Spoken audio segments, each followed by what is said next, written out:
Hello, Gary Stearman with another edition of Prophecy in the News. Today we have author Douglas Woodward to discuss his book, Decoding Doomsday. We'll be right back.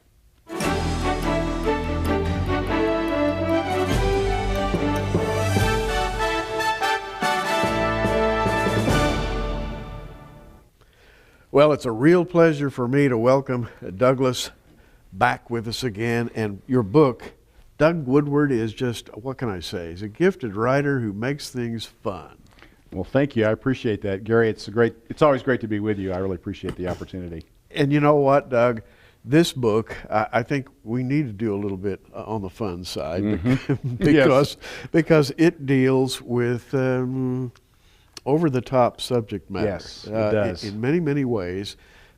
Subject matter that some Christians might have a little difficulty with, because we're talking about occultism, we're talking about the history of idolatry, we're talking about a number of subjects.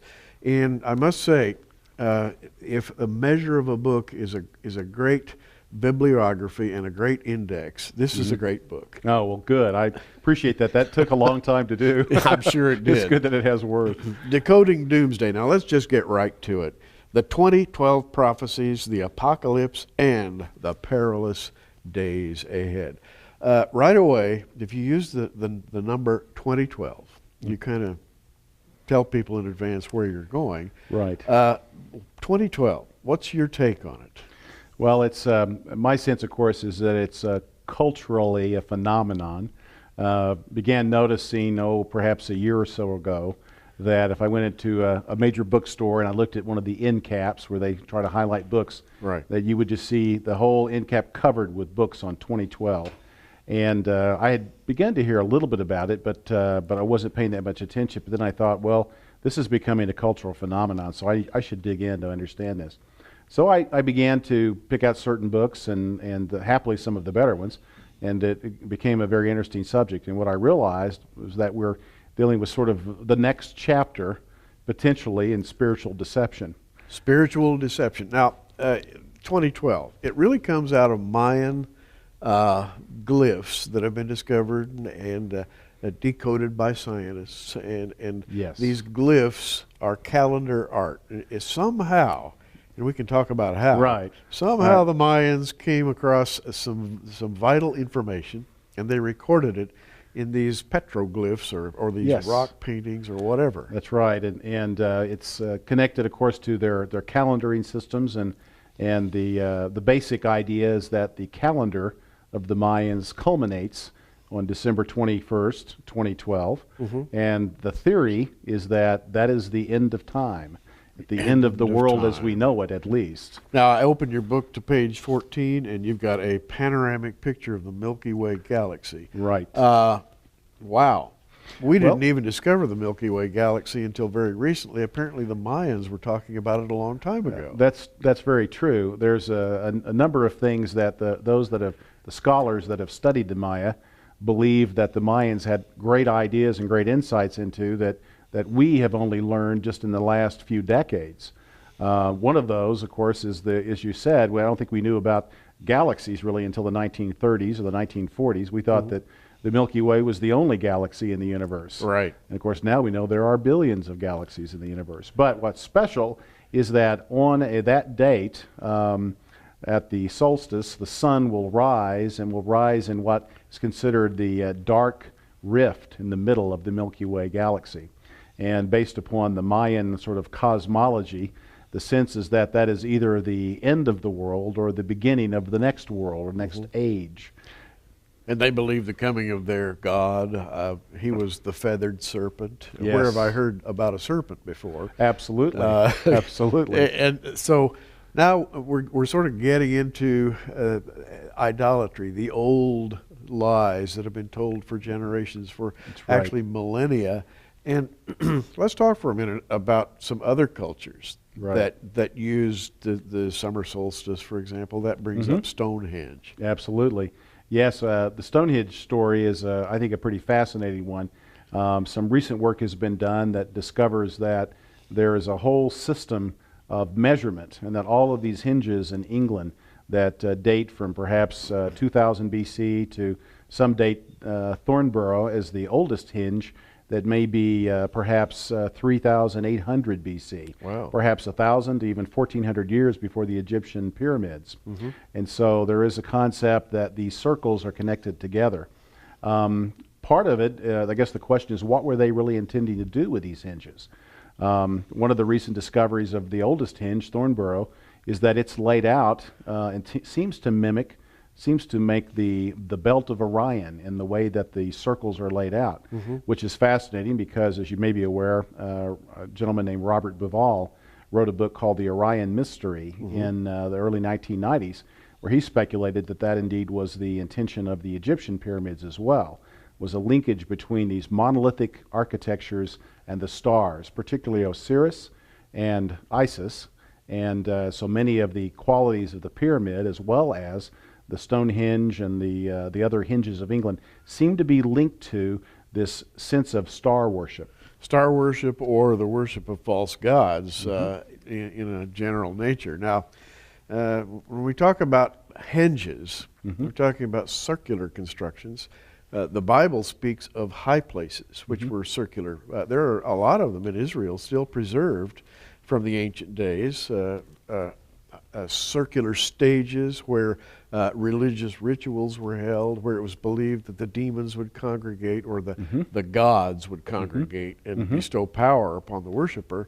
So these hinges are kind of universal in a way. Well, they are, and there's much that we could go into, but Stonehenge itself, certainly a circle with a raised horizon composed of stones, standing stones. And we know much about that. That circle was perhaps a burial place, but it was also a place of worship of these ancient gods. And what's I think particularly fascinating is it's in these same areas in England in which in the last 30 years we've discovered these phenomena known as crop circles. Yes. Once again, a circular structure in the very same areas where the Silbury Mound is, where all these hinges are located. And it causes one to wonder, is there a connection between these old circles and these new circles? Now, let's talk about crop circles, because there are probably many who are kind of sharing in our conversation right now who's, crop circles. Right. Those have been debunked. Right. A couple of pub crawlers named Dave and Doug. That's right. Took their boards and their measuring lines out, and they made crop circles. They stomped around like ducks out on the lawn. Right. That's right. And the United States media, the world media, pretty much dismisses crop circles, and yet if you examine them, the complexity is mind-boggling.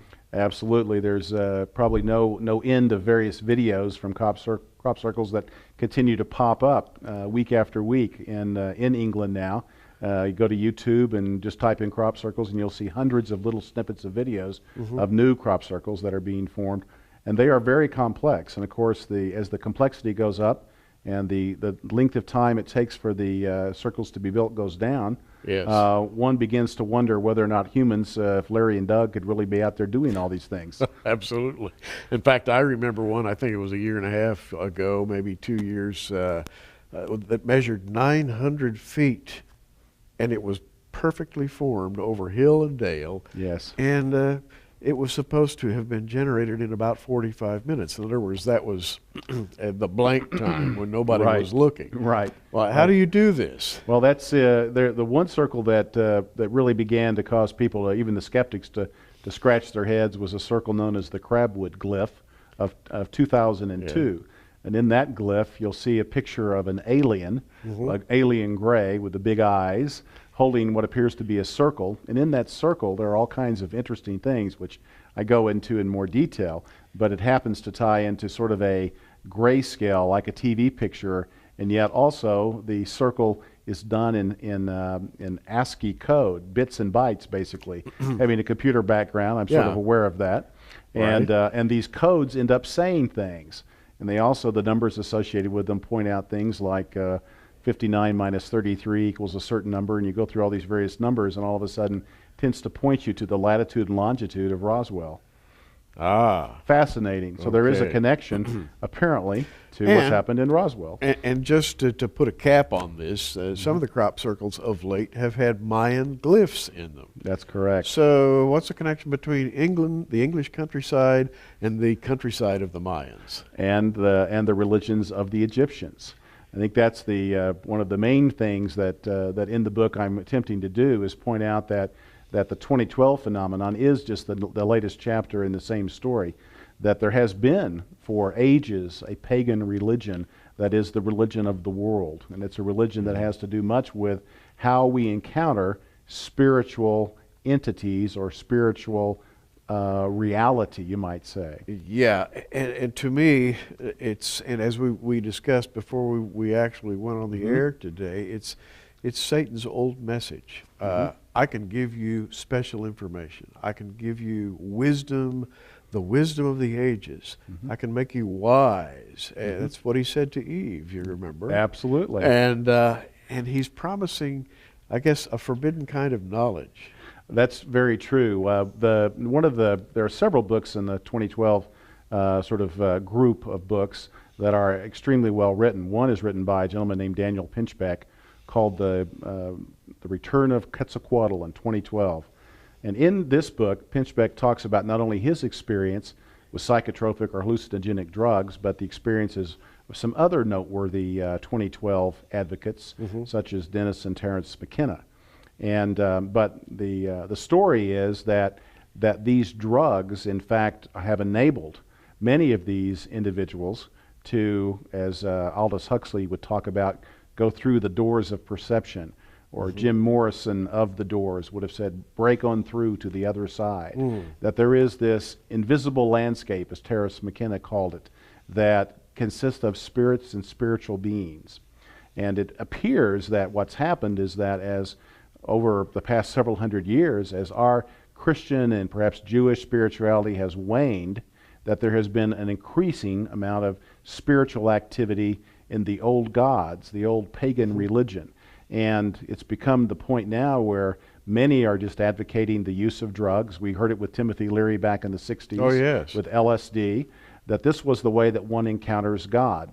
Well, of course, we could go very deep in the discussion about what they're really encountering, but the point is that they are hitting upon a euphoric experience and perceiving that in fact is a validation of the sort of theology or dogma around what's being taught. And as you said, that dogma is essentially saying you are God's, and that once you encounter this environment or this new reality, you will be transformed, your consciousness will be raised, and all of a sudden you too will be as God. Now, there are probably people listening right now, and Christians, and our audience is Christian. They're students of Bible prophecy and so forth. And they're probably asking themselves, well, why should I read a book like Decoding Doomsday? I'm a Christian. Do I really need to know about these things? What's your answer?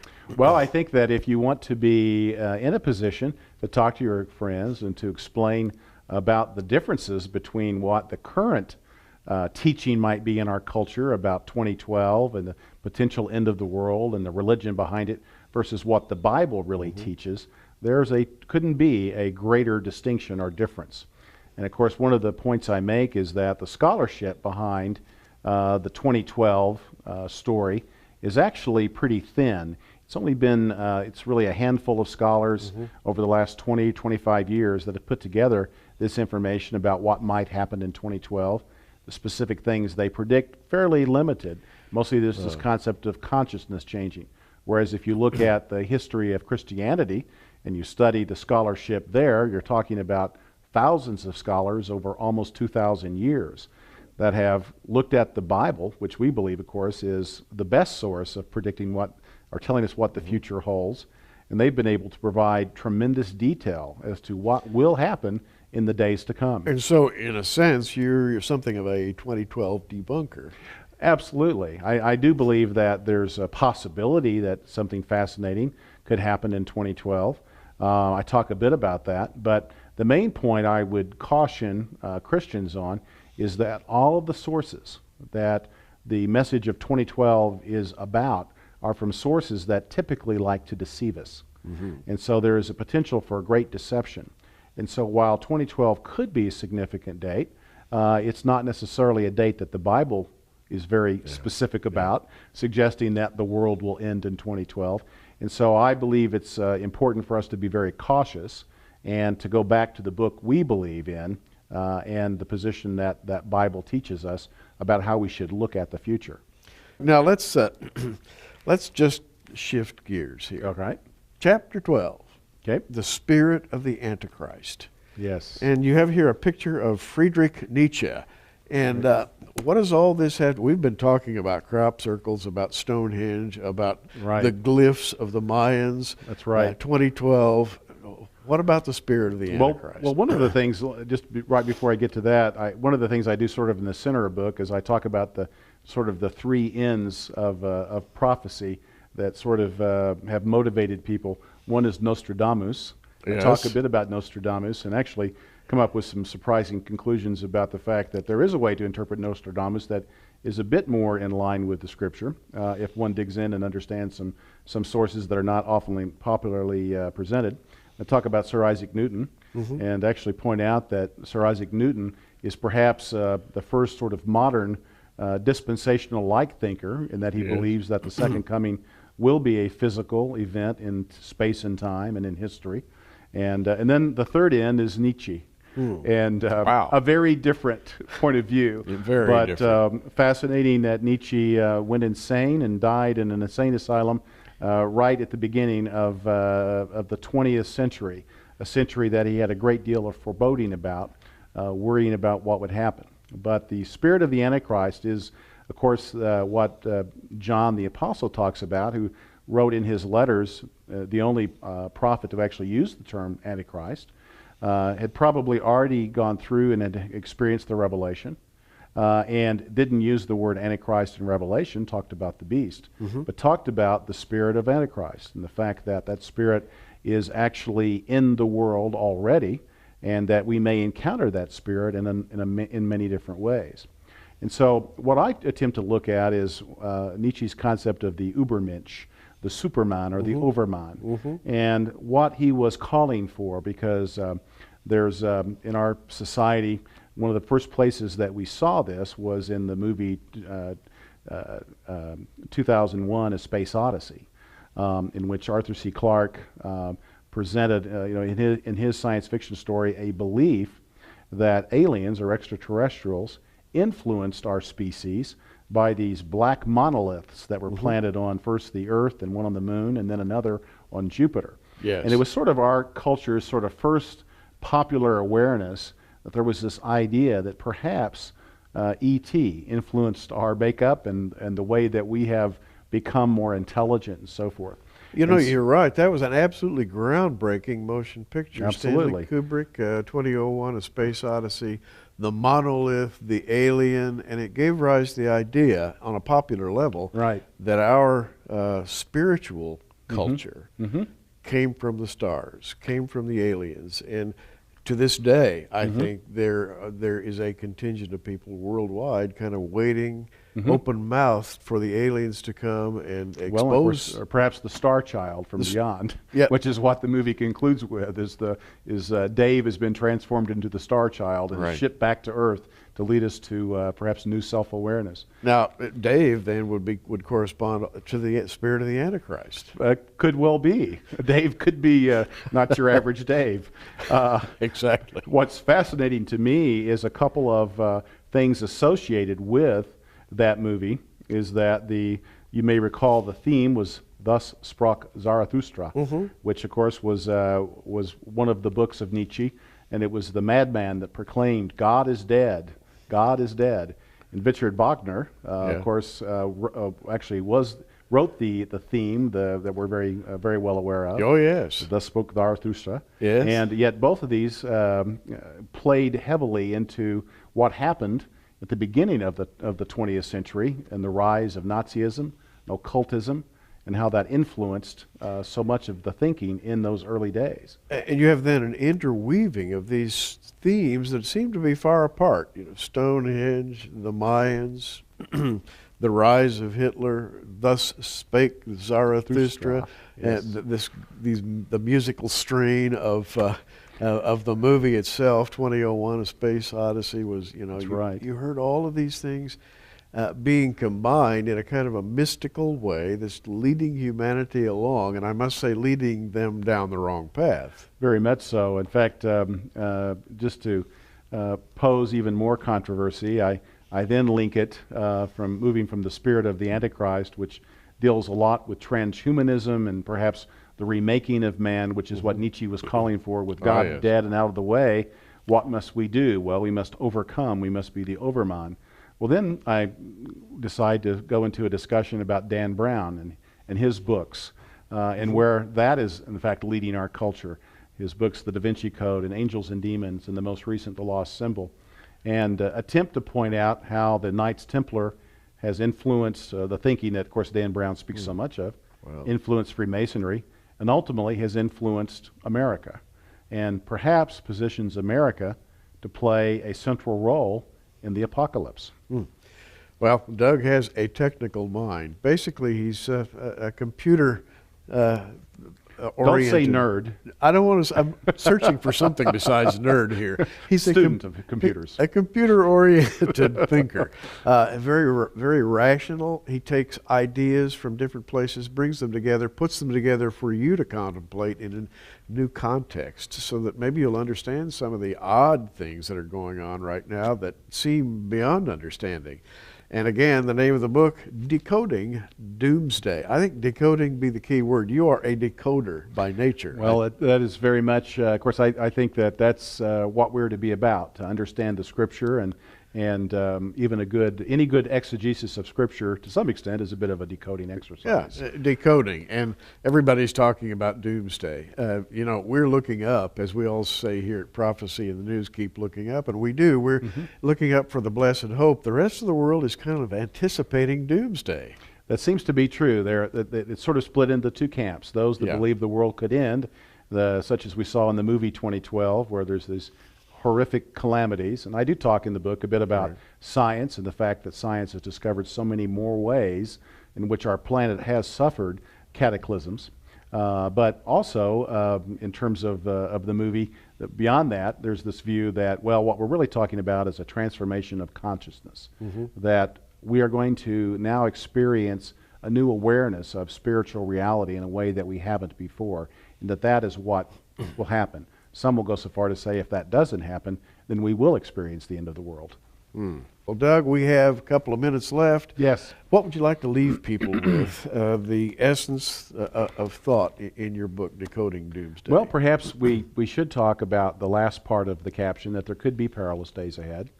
One of the things that I look at, of course, at the end of the book, after sort of talking about all of these different prophets that have predicted what the end might be, is in the last few chapters of the book, I focus much more specifically on the Bible and what I believe the Scripture teaches about those events leading up to perhaps 2012 or perhaps a little after 2012. The battles, the three battles or three wars of World War III. Talk a bit about different events that appear to happen, that the Scripture talks about the burden of Damascus, the fact that Damascus may be destroyed. It's the oldest civilized or city that has not been destroyed before. It seems to be a future event. Talk about the battle or the war of Gog and Magog, and ultimately the battle of Armageddon. Talk about how these three are distinguished in the Scripture. And then I also talk about the return of the king, and use the line from Tolkien to talk a bit about the nature of the rapture and distinguish the rapture from the second coming. Because many of the people that read this book may not be Christians and may be fascinated, but would like to know more about what the Christian view is of how things will culminate in the end times.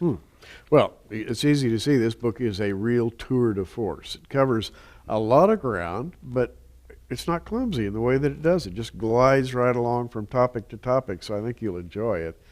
You know, we do live in, I think, exciting, maybe the most exciting period in the history of society since Adam and Eve.